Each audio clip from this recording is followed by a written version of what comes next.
Kelsey, it's your turn. Wow, here we go, guys. Right, so Dawn asks, will you be doing another Copperfield trek? Yes. You do like your Copperfield treks, I love don't my you? Copperfield treks. I love working for Copperfield. Obviously, it's an amazing charity.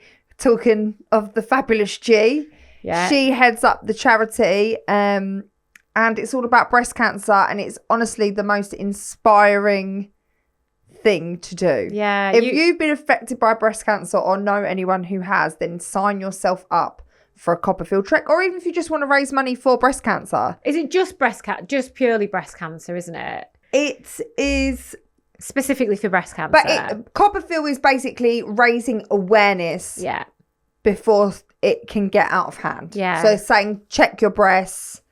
And it is just heartbreaking, but inspiring as well when you do them. Because, I mean, I had a girl on my first ever trek and she was in her 20s. And she was going through breast cancer. She was. A lot of people that are on the trek actually going through treatment. We have people on treatment. Wow. Who are like stage 4 and they'll be actually having chemo before they go and working around actually their chemo schedule. Yeah. And radio if they're doing radio. And then there's people with no breasts. Yeah, I've seen a few photos actually. It is amazing. I can't until you do one, I can't explain to you the feeling. Is it like depressing being around people that are poorly, or is it quite uplifting? I actually did my first trek. Tom died in the March, and I went in September to do my first trek, and I did the Sahara Desert. Yeah. And my manager rang me at the time, and she was like, "Look, one of our other talent was meant to be doing it, and they can't do it now, because they were actually having a baby. Do you want to do it?" And I was like, I was just like, yeah. It's like, yeah, I'll absolutely do that. Yeah. And for me, it was so good. It's hard, I think, because obviously I have gone through the cancer experience, and also I'm from a different angle as well. So then I can really connect with the people that have lost someone to breast cancer, or to any cancer. Yeah, it is amazing. Yeah. Do you come away from it kind of like really appreciating life, your family? Yeah. And just to be able to do it and to raise that sort of money. I think so. Absolutely, we should do it together. We should. I wonder if we could be a joint team though. Yeah, no, absolutely. You'd hate being in my team. We can't possibly be apart, me and Kelsey. No, we cannot. We come as a pair. So Kate asks, oh, this is a good one. If you could do any reality TV show, what would it be? Surely Strictly Come Dancing. I would love to do Strictly. I would much prefer to dance around in a sequin outfit. But would you be one of the ones... go and eat bugs. Yeah. And have rats crawling up over me. But you can dance though. Oh, rats crawling up you. Steady on. Yeah, I mean, I can dance, but I've not danced for a very long time. Okay. And, you know, me dancing when I was in my teens to now having 2 kids and trying to whiz around the dance floor without pissing myself and being lifted up. It would be completely different. I would love to do Strictly, but I think there's so many other shows. There's loads. There's loads now. Yeah. Would you do The Masked Singer?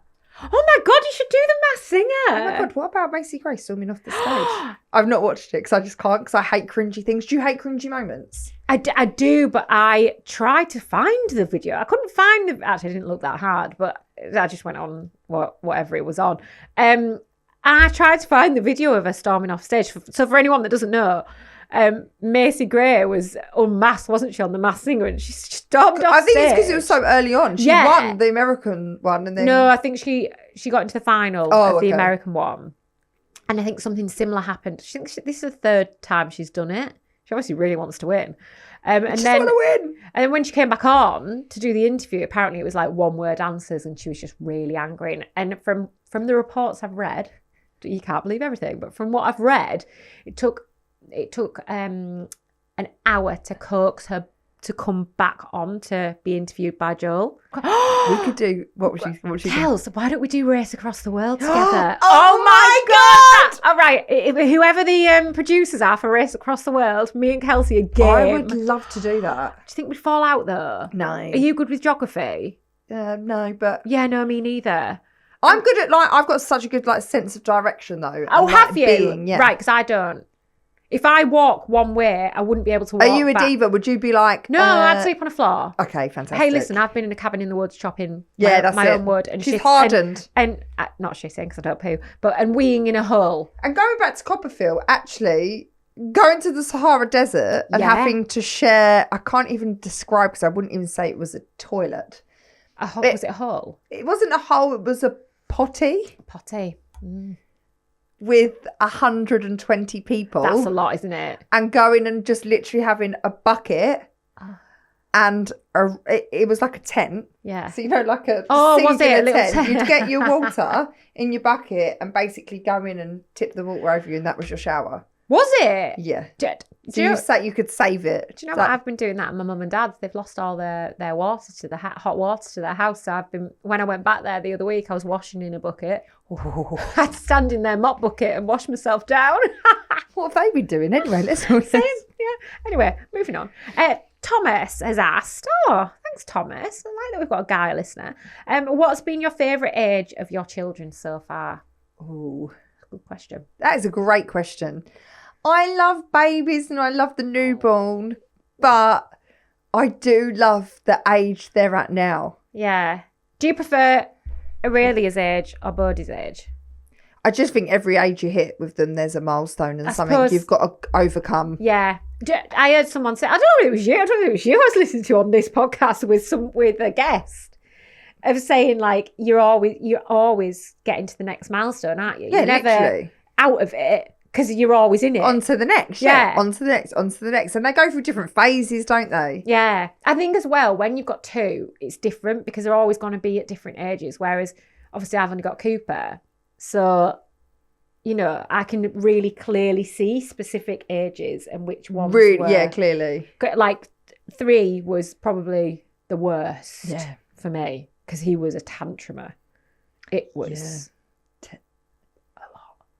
was a lot. And I think the age that's really difficult is the 18 months to 2. Yeah, because they want to do stuff and they can't. And they can't express themselves. They can't tell you what they want. Yeah, they can't really walk very well unaided. And they're just into everything. Yeah, I think that's a really hard stage. So I love the newborn and I love the stage. I love the stage that we're at now. Yeah. And so Aurelia's 5 and Bodhi's 4. Yeah, that's nice. It's a nice stage. Hannah asks, so also you need to explain what this is in case anyone doesn't know. How did K2K come about and how did it change for you during COVID? Right. So K2K Stars is my performing arts school, which I run with my best friend who's called Kelsey. That's why it's called K2K?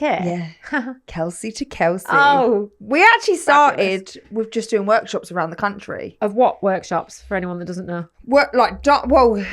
It was dancing, singing and acting, but really in the early stages of when we started, we had this vision that we was going to do loads of dance, but actually the girls that came were teenage girls and they actually needed belief and positivity and overcoming...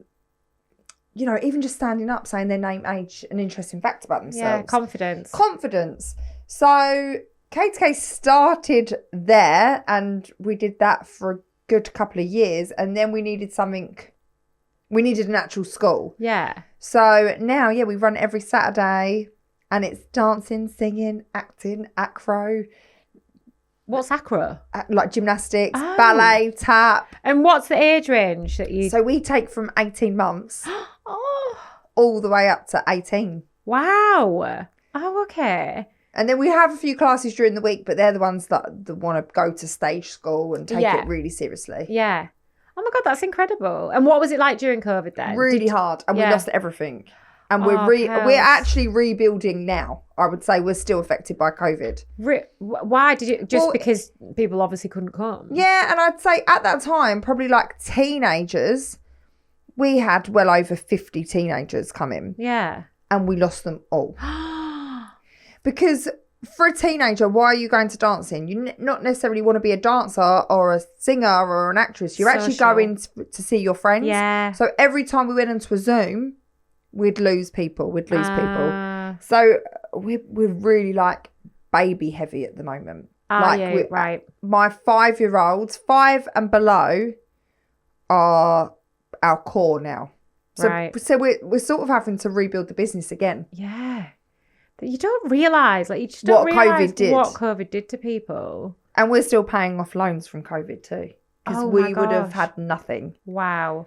And the place that so you must rent a place to do So we're at a rugby club. We used to be in schools. That used to be our thing. We used to hire schools. But again, with COVID, we went to a rugby club, which is Westcombe Park Rugby Club, which is in Albenton. I love them so much. Shout out.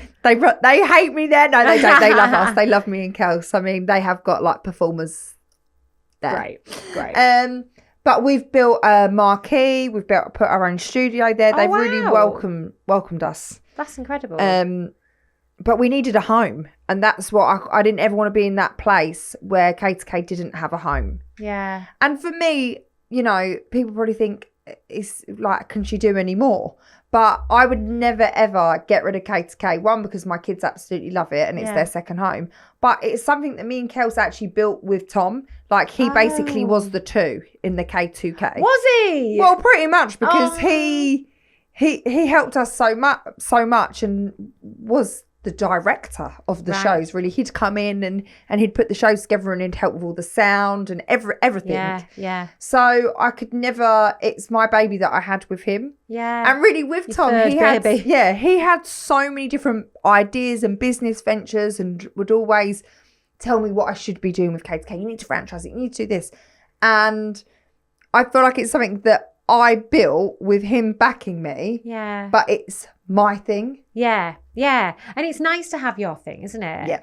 You know, obviously he helped and he was there and he was part of it, but you do it and you are still doing it, and you're doing it, you know, obviously you and Kels, but you two together, and you're smashing it. And I think even with that people don't know what I actually have done till this period of time, and they go, well, how has she just launched into this world?